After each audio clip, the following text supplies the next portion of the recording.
because now there is so much of technology available which can help you in processing the data, which will help you in taking a decision what to do, where to do, and how to do, and when to do it. All these questions could be answered using the data. Then came integrated command and control centers. When we started getting, now the 100 cities in the country which are the smart cities, all of them have integrated command and control center. And now in such cities, everything which impacts the human life, whether it is the hygiene, the movement of the solid waste being generated from every household or every I'll say entity, whether industrial or manufacturing or any entity, business entity, how that is going to move, and where it is going to move, and how that is going to be processed, and what is going to come out of it, everything, all the data is being captured, being processed, and somebody is sitting there, he knows what to do with it. The transport data, complete transport, I mean, think of it, city of Bombay, city of Bangalore, city of Lucknow, these big cities with millions of population, with a huge number of intermodal, so many transport systems. Now integrated command and control center captures this. This captures so many aspects of, I mean, just think of a thing, whether it is education, health, entertainment, I mean, anything you think of, that's been captured and has been processed on the integrated command and control center. It's like a human brain, and the human nervous system is a nerve system, captures the data through the various kinds of, I mean, you don't need to be there. It's all automated through the Internet of Things. Things are processed using the new technologies of AI, ML. Things are processed using the newer things. There are a lot of things which are coming up. In the last 10 years, the country has seen kind of changes which is immense. Think of it as a Swachh Bharat mission. We were holding Swachh Sarvekhan. I have got somebody who is here, who knows what we used to do in the ministry. 40 crore, 400 million people were being surveyed every year, and survey starts at a fixed point of time, results coming in the fixed time, and nobody will raise a finger. Initially, when we started taking the people's feedback, people could, I mean, somebody will give 1,000 feedbacks. Next time, we put a, again using the technology, one person using any mode can't give more than one feedback. This is all possible. I mean, this data, and this data was being captured, it was being used in a manner so that to make the country Swachh Bharat. I take example from Uttar Pradesh. See, when the Honorable Finance Minister announced in the budget that they are going for the agro-stack, and that agro-stack needed every agricultural plot to have its own identity. It's only a year back.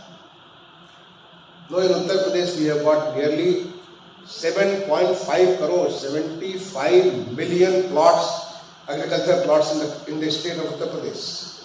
Think of it, we wanted to give name to every plot. Why? So that we can engage with every plot like I can engage with individuals. I can talk to Mr. Berry and engage with him one-to-one. So I can engage with every plot one-to-one. What do you need? What kind of water you need? What kind of fertilizer you need? What kind of seeds you need? And how much is the damage? Everything we can think of it. It's a huge task. But I'm happy to say with you, more than 5 crore, more than 50 million plots we have done georeferencing. Uttar Pradesh was one of the leaders when this government of India announced that they are going for digital crop survey. Some of you, like Avastiji, Alok, I mean those who are from the civil services, who have served in the districts as a sub-divisional magistrate, as a district magistrate, or as a commissioner, who understand the revenue laws, who understand the revenue system.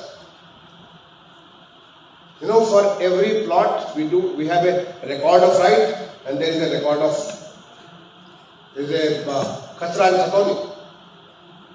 In the khasra we write of the Lekhpal, who is the lowest level from summary at the ground level. He records what kind of crop has been sowed there. And he can write anything. And under law, that is accepted. Even if you are growing, say, cane, and he writes it is the paddy is accepted and not the cane.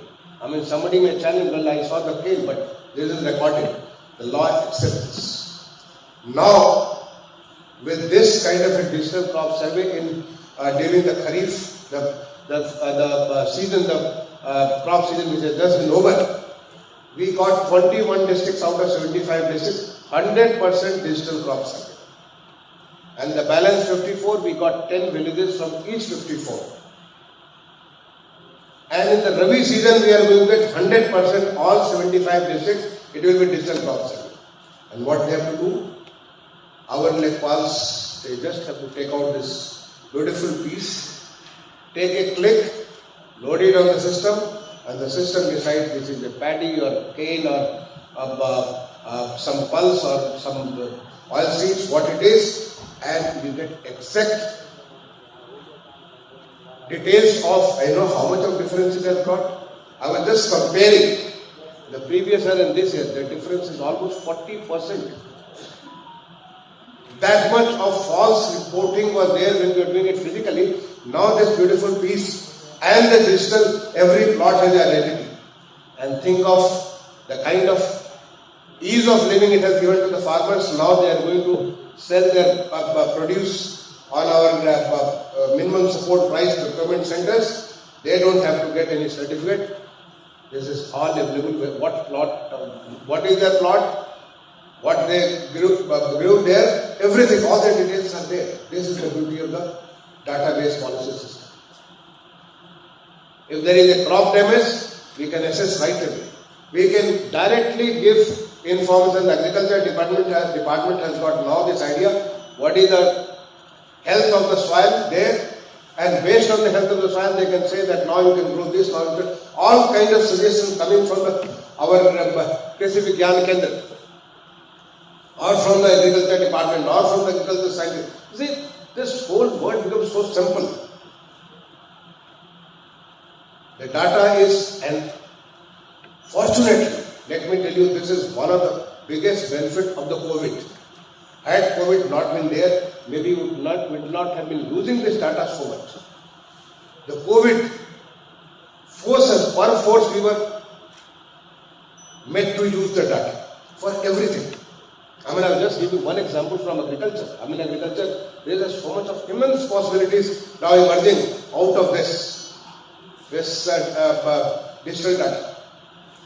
So is the case in whether, urban, I can quote you hundreds of examples what we did. You see, I was leading 6 national missions as a Secretary of Government of India, and all of them I could understand. More than 1 crore of houses, I will say that which house is at what stage. You can see it on my screen, I could see which house is in what state. Whether, you see, earlier also I have dealt with in my earlier responsibilities in the state government.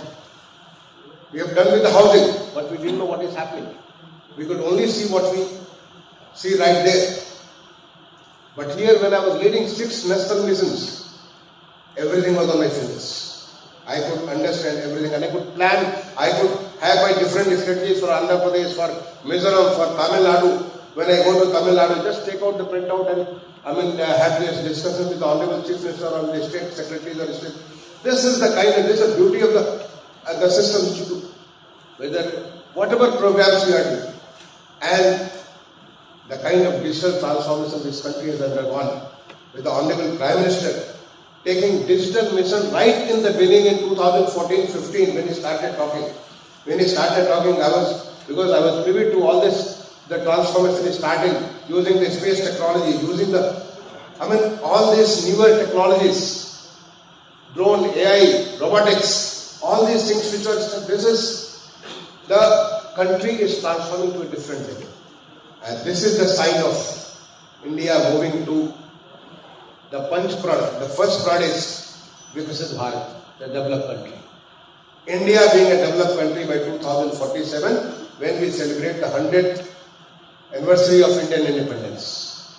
And Panch Prad is possible So this kind of a data movement, because this country is so diverse, so big, in terms of size, in terms of numbers, in terms of anything. The only way we can handle that at a policy level being seeing things on the macro as well as on the micro level. The beauty of this data system ecosystem is you see things on the micro as well as on the macro level. You can plan things at a bigger level, you can plan things at a smaller level. As I said, you can plan in a big crop. I mean, we can see what UP has to get in the next 5 years, how the agriculture has to move, how the horticulture has to move, how our floriculture has to move, how our aromatic plants have to move. All these things we can plan at a macro level, and at a micro level we can go right up to every farmer and send a direction. Now the sending a data is so cheap. This technology has made so cheap, so much availability is available everywhere. The beauty of data system. I mean, I give you one more example. I close this up because I have to go also. I just give you one example. Very simple example, which you will all understand. Must have heard about the street vendors.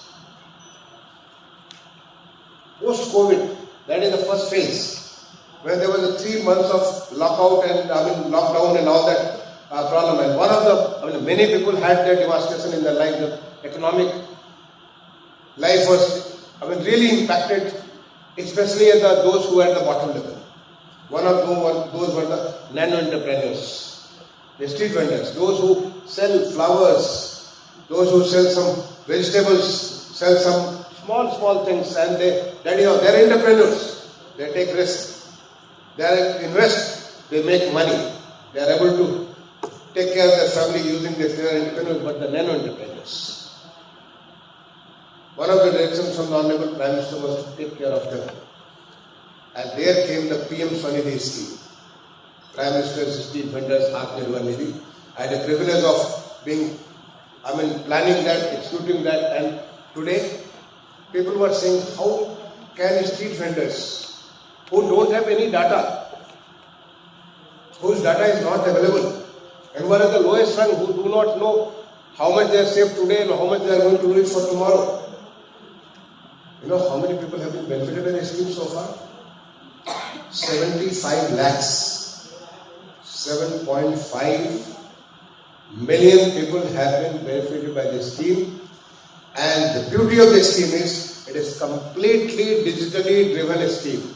Right from identification to his application, to the processing this application, to the getting him the benefit. The first tranche of 10,000, second tranche of 20,000, third tranche of 50,000. And the biggest gain of this scheme is now we have all the data about these people. When the Honorable Prime Minister said that why not cover them with other schemes, we had all the data, and now we launched Swanidhi to Samriddhi, from the Swanidhi to the prosperity. And we know because all that data is there, so that we could get who is eligible for what, for the housing scheme, for some other training scheme, the children getting the education, all kinds of things. Because once you have the data, you can get into so many things. Uttar Pradesh, under our Honorable Chief Minister, you know his charisma. The charismatic leadership he has played the last 6 to 7 years. The way UP has transformed, data has played very, very important role. Data management has played very, very important role. Alok, who is here, I am sure he is going to talk about this. Sometime during the course of the day, if he doesn't talk, you must ask him. He must talk about that. The family ID. You have an Aadhaar card. And Aadhaar is individual card. But the family ID, every family has got an ID, and he already has nearly 1.8 crore family ID. And the balance is already in the process. They are all there. And he knows the beauty of it is all those people who have been covered under various kinds of the benefits under the central government and the state government. The data has been captured. You know that this person is getting a pension, but he is not getting under the this fair price shop scheme, he is not getting the food. Why is that? Why is this mismatch? Either there is something wrong or he has been missed out. Now we can go for situation. You have heard Honorable Prime Minister that when we are moving towards the Panch Pran, the first pran of Vikasit Bharat, we need to saturate. We need to see that every individual, because it is inclusive Bharat. It is caring for development of each individual. And that inclusive Bharat, everybody needs to be taken care. So then whosoever has been left out, the family ID, I am not going to dwell upon that. If he has something there, it's good. Otherwise ask him to explain his family ID, what he is doing. And how that is playing this data policy, how this is making such a big difference. So I would like to congratulate Niti Aayog. Who better than our Vice Chairman himself, who leads the Niti, he is here on such an important system and leveraging state data ecosystem for the policy making and implementation. But anything which is so good, there's always, the other part.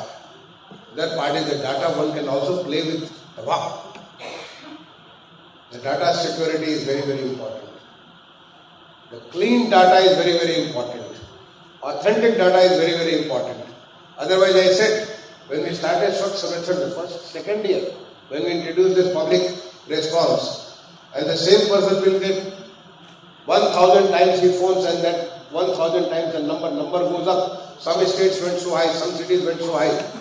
We saw the aberration in the data. The next year we introduce a system. We can't change that, but next year we introduce a system that one person can give only one data. Even if you give 10 times, it will be recorded only once. So we need to see that integrity of the data. We need to introduce, now privacy is very important. So how will we ensure that the privacy is ensured, at the same time the data is very important that is captured? Because we need to plan for a bigger picture.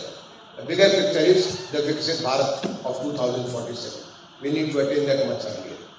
So this topic is so much important. I am sure old age discussion is going to be of a great value to us, especially as a state. We have representatives coming from the different states.